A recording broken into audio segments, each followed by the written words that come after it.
Let's move on to our next knowledge session, Breakthroughs for Health with Excellence in Technology.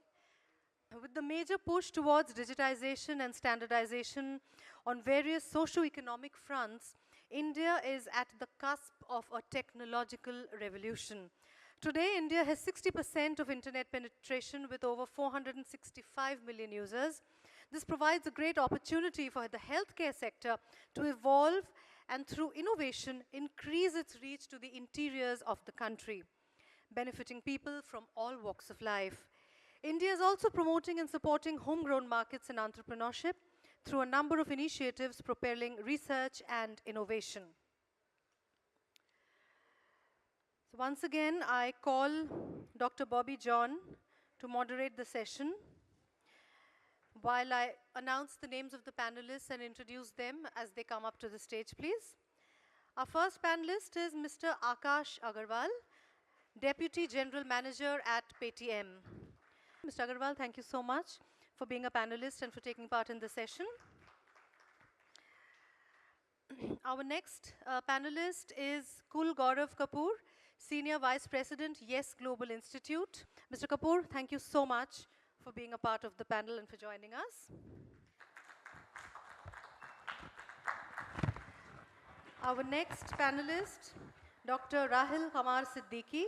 Dr. Rahil is co-founder of Eventus, a flagship product of Sitcam Technologies Private Limited. Dr. Siddiqui, thank you so much for joining us and being a part of the panel. And our final panelist is Mr. Vivek Srivastav, CEO and co-founder, Healthcare at Home. Mr. Srivastav, thank you so much for being a part of the panel and joining us. I hand over the session to our moderator, Dr. John. Thank you. Thank you, Nilanjana. Thank you, folks, for making the time waiting. We are a little behind time. That's an understatement, but we'll keep it snappy and keep the conversation moving. Folks, you heard the last session where at least 3 of the 5 people said that we need technology to bridge the gap. And I said that's a segue to the next session. You guys seem to be the answer for every doctor's and every public health specialist's problems, which is we can't reach the people. Where do you think the greatest breakthroughs in the use of technology has happened in healthcare in India? Let's start with the first comments. Well, I think there are a wide variety of ways where the technology is helping healthcare reach out to your highest point. Which one do you point as the biggest thing? I think increasing the access and using technology, being able to reach out to the last,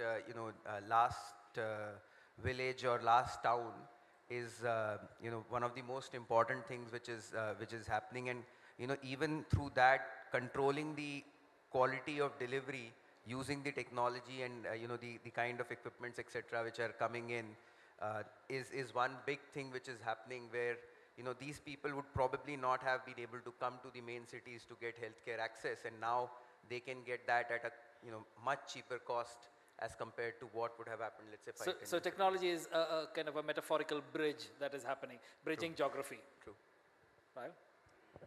As much as I would like to say that more and more clinical softwares are being used, I can't really say that.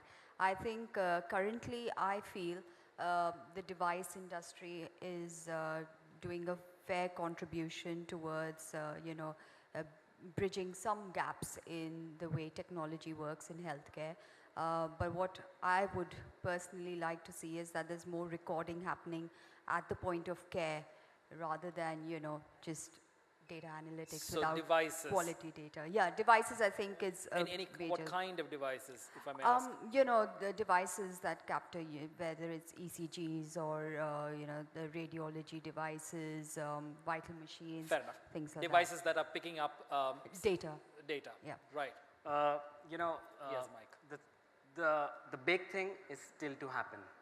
Big thing still to happen. Still What has to happened? happen, What's the right? big thing that's already happened? So what has happened is actually it has spurred a lot of entrepreneurs who are thinking on social innovation, like low cost ECG, you got low cost diagnostic equipment, you got low cost for breast cancer detection. It's got the entrepreneurs thinking in a direction which 10 years back, I think startups or entrepreneurs were not even concerned that healthcare is a big it's for the big guys to do it. But now that has changed. Entrepreneurs are thinking, they're coming with solutions which the big guys are not even thinking about. So the right pot's now. been stirred. That's what you think is the big thing that's happened so far. Yeah. Okay. I guess in addition to what everyone has just said, probably one of the things that technology is doing is improving your experience inside a healthcare facility. Or rather, if I have to say, can technology make hospitals more hospitable?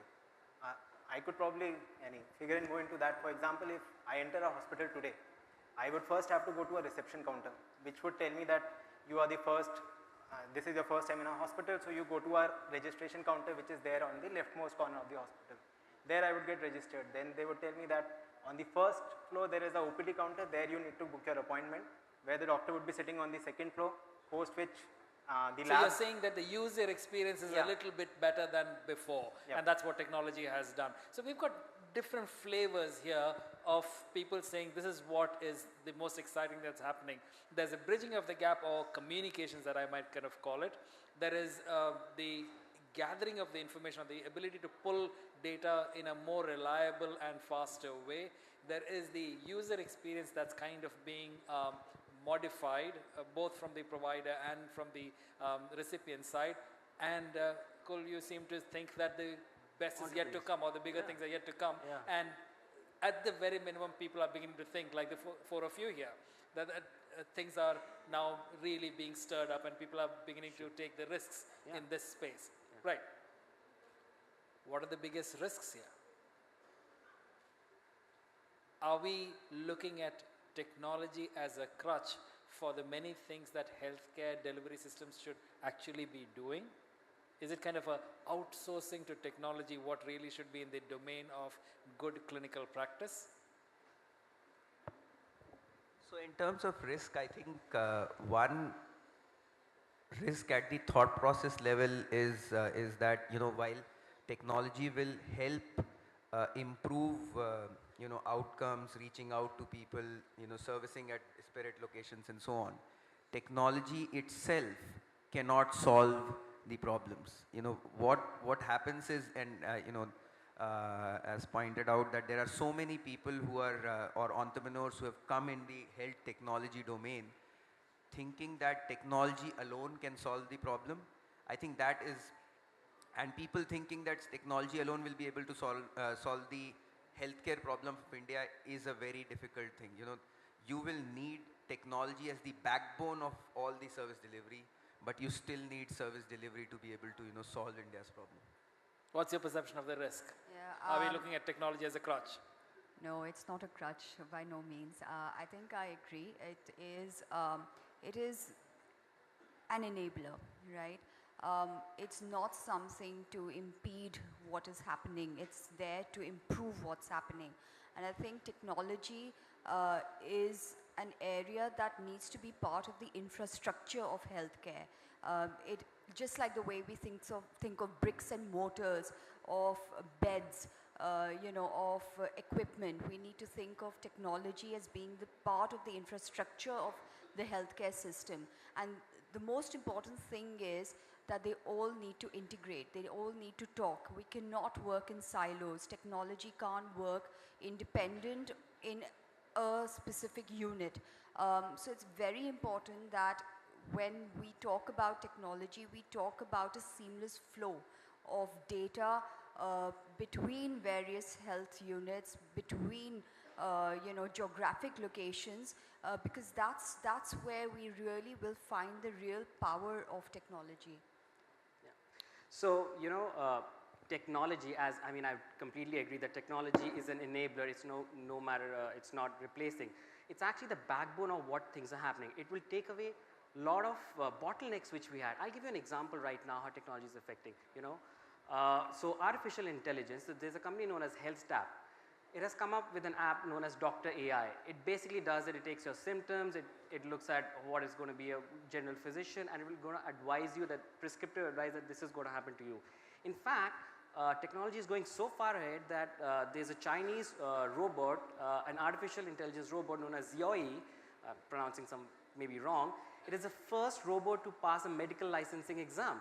So, actually they are challenging the human limits of what you can probably not be. So earlier the technology was more on operational on digitizing things, on operational, on more record keeping, but now they are more on customer, on the front facing. How is it that they are more preventive? The wearable devices which we are using right now is more of preventive. So even Apple and IBM have actually tied up with the IBM Watson to figure out on real time that you're walking, what is your blood pressure, what is your heart, so that it can be more preventive, so that you don't, as the earlier panelist said, you don't arrive at the hospital at the last point in time. You should be more preventive.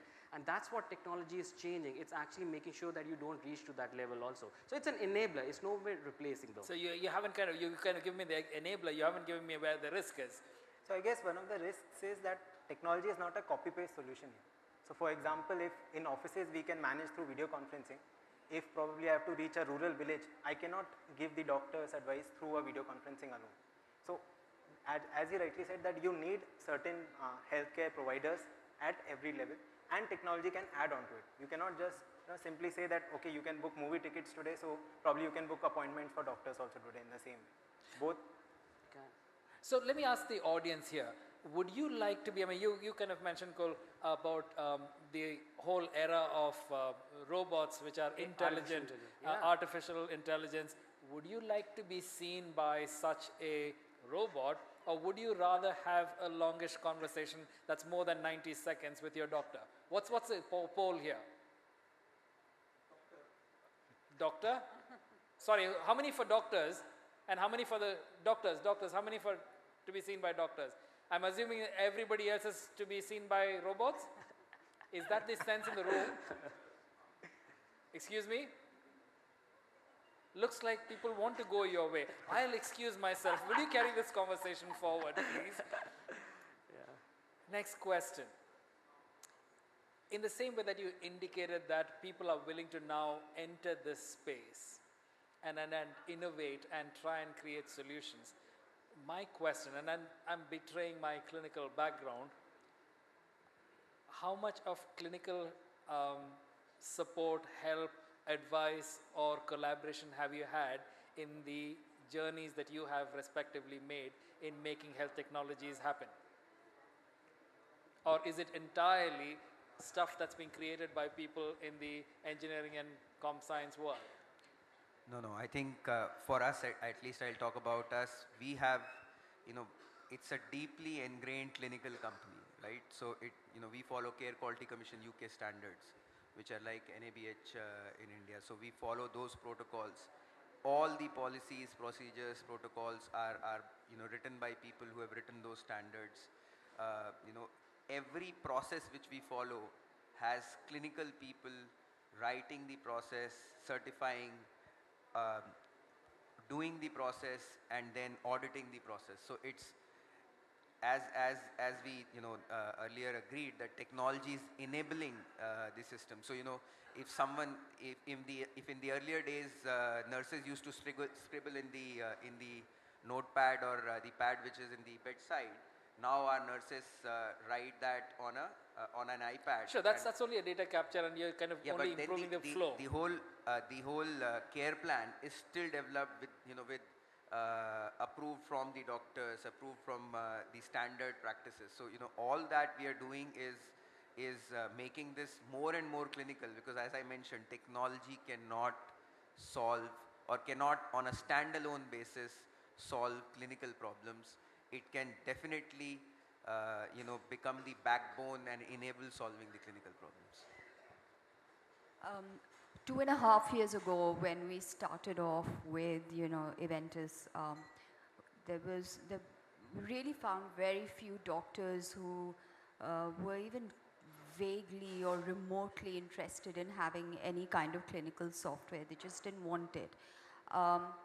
But I'm very happy that situation has actually changed in the last 2.5 years. I mean, just yesterday we went to Muradabad to meet some doctors who are starting off a hospital over there, and the kind of passion they have, they're actually thinking of having a full-fledged software implementation in the hospital from day one. There's another hospital where Eventus is running. These kind of doctors who are actually now thinking of technology as a must-have. They are increasing in number, and it's extremely, extremely satisfying. It's yes, there's still a portion of the clinical community who don't see the benefits, but we hear stories from doctors now where they had that resistance towards technology before it started. I actually even met a naval officer this morning, and he said he had a big showdown with one of his CEOs who wanted, electronic prescriptions, and he then saw the kind of savings they had with wrongful prescriptions and all that. So I think I would like to give the medical community the benefit of seeing that technology is working and kind of adjusting with the change. Yeah, so I agree with Dr. Ryle in saying that there is a change in mindset, and as every change in mindset, it takes time, right? First is always resistance, then is more of acceptance, and then is more adaptive, right? You have the 3 stages of it, right? You can categorize people in various stages, but I think now we are in the kind of an acceptance stage, and adaptive stage is the next stage where you actually incorporate in your daily. Right now, you're using more as helping you, but tomorrow you'll have, so people are already having big data and AI to figure out diagnostic, to get the first level of screening so that they don't need to get in the numbers, right? So it helps as an enabler right now, and helping them as a kind of a tool which they are using. So I think right now we are in this phase 2, and the phase 3 will come eventually, because Yes, I agree with all this. Probably what I've seen specifically in digitalizing payments is that people want customizable solutions. So it's not that whatever works for me at a restaurant would work for me at a hospital. They come to us with problems that how can you reduce queuing times for us? Can a person be sitting in the IPD room and pay the bill for his patient? Or can that person be in office and yet pay for his mother? So these kind of solutions actually come in from the industry, that okay, these are things we need, and can you help us in that? Can you help us probably in becoming a paperless billing system? Can your app have a bill in itself? So these kind of things, these kind of inputs probably are coming from the industry, and probably they are ready for getting on the digitalization front or getting on the technology front, and making the experience, everything all better. So what I'm hearing is there is a willingness now to look at technology. It's in many places it's becoming almost a must-have. Right from the architecture stage itself, you're beginning to bake in at least the workflows that are automated, so that you have a better handle on what's being spent, what's coming in, how do you kind of optimize your resources. All of that is happening. Let me pull out. These are all at the individual hospital or individual enterprise level. I'm worried about 27 million kids that are born every year in India. The upward number there is closer to about 48 million pregnancies every year in this country. So 48 million pregnancies, scaling down to only about 27 million babies, of which the first million will die in the first year itself. How does technology help me even understand where these people are? How do we respond to them? Because if we provide for early intervention, probably trajectories will be different, outcomes will be different. How do you see technology play? What's the state of art today that you are envisioning for such a problem set? Go ahead, whoever. Okay. So I think currently we have Asha Ben, and they look after that, and yep. In 800,000 of them. Yeah, correct. So they're playing a critical role. So I was in discussion with a foundation which was actually looking at this aspect exactly. How do you reduce infant mortality and maternity one, right? And they said, can we use technology? That was exactly the question they had. So they said, let them empower with the tablet, where they go, and the equipment is just prick the blood, you take the iron, you take blood sugar, and you actually kind of map it out, and that gets loaded, and somebody out there can actually map the area region. They can even know that which is iron deficit kind of a district, why is it happening, and then the foundation can actually do its kind of remedial, or you may say other kind of measures to make sure that the care can be given to the maternity. So they are trying to use technology in a way to map and they need data for it, so something data which can be collected using an equipment as a technology, that's what they were trying When to we do. step outside, I want to talk to you a little bit more. Dr. Rahil. So I think a couple of things. So in terms of actually preventing infant mortality and morbidity, it's very important to, technology can't do everything. Yes, there is an element that technology can help, which is telling you what's happening with the patient, because you have been trending and recording data about them through their antenatal care period, or marking them as a high-risk pregnancy, or even knowing from their past pregnancies what is the likelihood of this particular pregnancy proceeding as a normal case, or involving high care towards the end. So yes, there is that kind of help that the technology can give you, but it can only be as smart as the data it has. So we need more of that kind of input, whether it is from midwives or ASHA workers or nurses or clinicians who input that kind of data to help with them. The other side is, obviously, once the baby is born, you make sure that the immunizations happen, the booster jabs happen, and they happen on time. We're speaking to some people from, the government, and there are about some 17 different immunization programs running in the country, and they don't have a central view of the data that is being captured by these 17 different programs. And Indradhanush is the latest one. But where perhaps the kind of, at least the willingness of the government bodies to come together and have a central view of the data that they all individually hold, at least that willingness is there. And there perhaps, then we come up with a technological solution that we can see what are the number of births we've had, how many immunizations have taken place, how many vaccines were provided, how many were administered on time. So there can be a lot more improvements done in this phase to reduce the number of deaths once a baby is born. And yeah. So the point that I'm trying to elicit here is this, that at an individual level we can kind of do many things. At a constraint, at a defined institutional level, there's much that we can do. When we scale out to large population levels, we can't do too many things actively, which is to go and query or send out a signal and say, is this your response? I'd like something that is passive, but at the same time accurate enough for me to make some broad conclusions. For example, how would I know objectively, is there a way for me to know that this particular population sample is now becoming more obese? Everybody talks about obesity crisis. What's a sample that we are basing ourselves on? Hardly anybody. But I know that what works at a blood counter level, we can know the size of the RBCs, WBCs, and we do these automated counters. Can we not do these automated counters on hundreds of people that are walking past a railway station that tells us 100 people walk past and these are the kind of weights and heights that are there, and extrapolate out BMIs? I just remembered a joke that I read on WhatsApp about Aadhaar number. Louder, please. Sorry? Louder, please, if Okay, it's a joke. no, I don't know. joke. Well, yeah, it's a long one, but just a snapshot. It was based on the Aadhaar number and how you can actually track a person just because the Aadhaar number is going to be a central identifier for everything.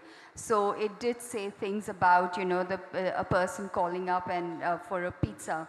And the person at the counter Yes, it's a says, long joke. It's a long joke. So, the thing is that are we willing for technology to go down to that level where it starts monitoring what we're eating with our current weight and height, with our current BMI, with our current conditions, and then it's prompting us to say, don't eat that and don't eat this? I don't want it at an individual level. I want it at a population level.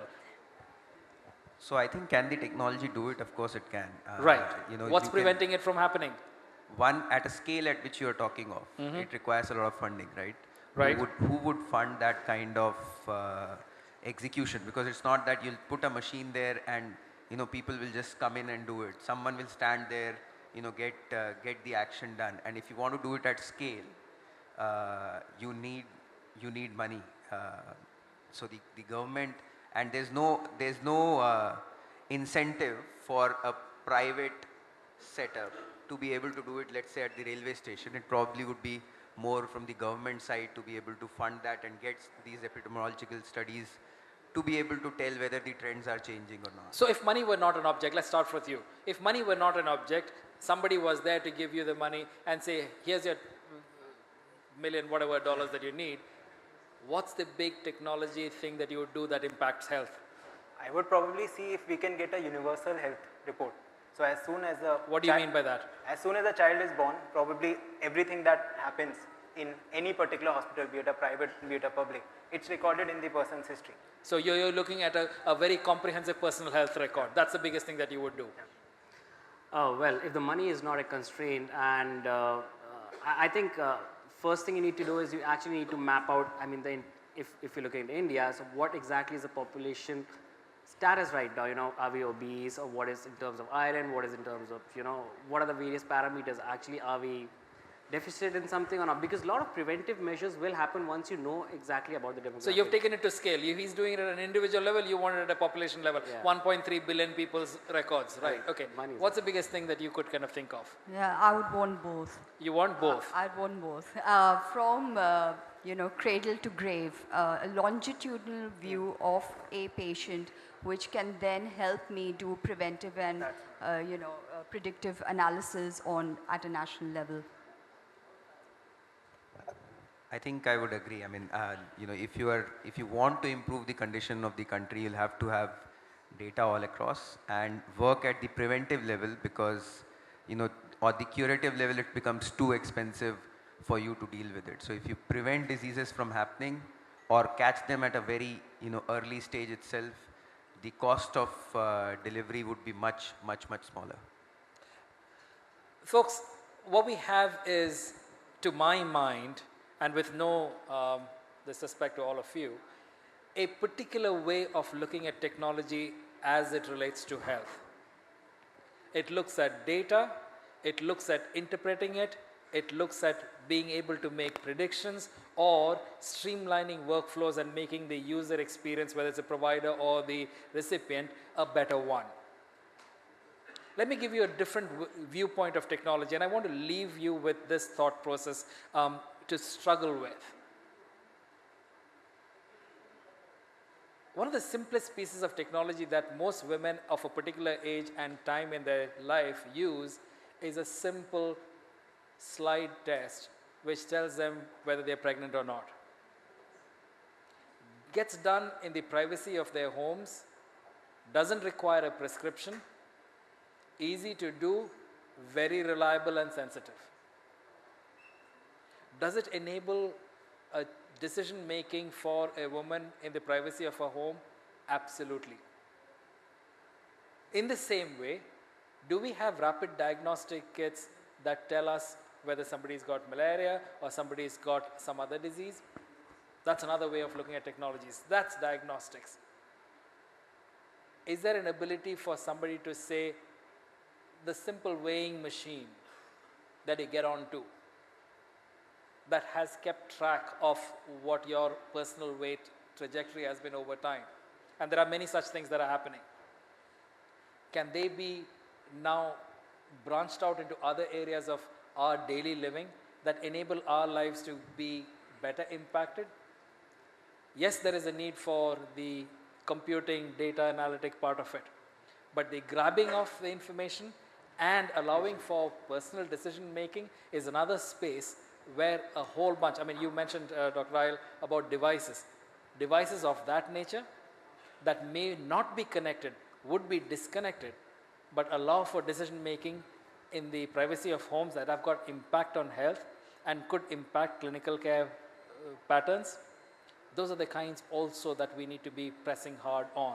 And that requires people also from other branches of technologies to be able to come together and say, so how do we do this better?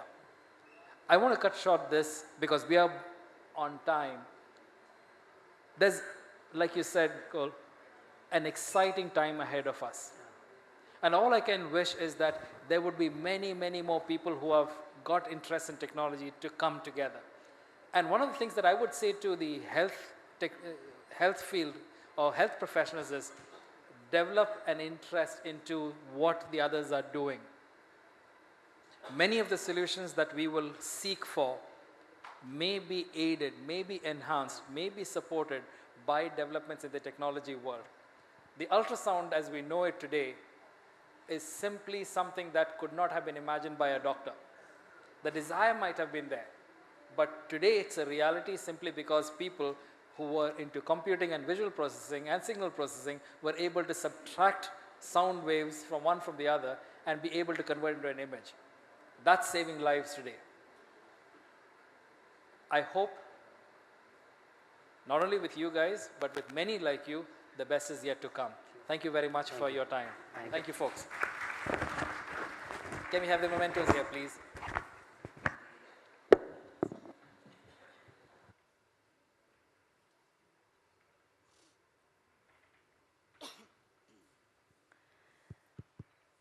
Thank you so much.